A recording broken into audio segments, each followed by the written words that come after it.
Студентскиот дом Доне Божинов во Пробиштип најверојатно ќе се затвори до година. Клучот на врата следува поради нерентабилноста на работењето на објектот.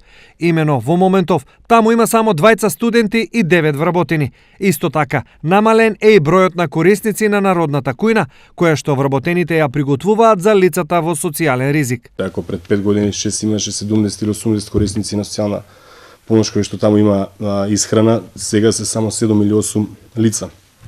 Така да нерентабилноста на работењето на Доне Божинов и она кое што го имам последно како информација, најверојатно и ќе се затвори студентскиот дом.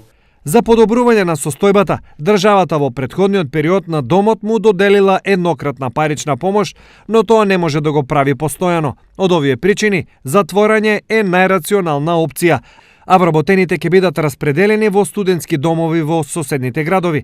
Кои се плановите на општината за постоечкиот објект? Ќе дојде моментот каде што општина Пробиштип ќе се вклучи за да го добиеме како имот, за да можеме ние после согласно анализи и планови да видиме што ќе правиме со студентскиот дом. Инаку во изминатите години, учениците и студентите кои престојуваа во студентскиот дом Доне Божинов постојано се жалеа и реагираа на проблеми, особено со грењето во текот на зимскиот период.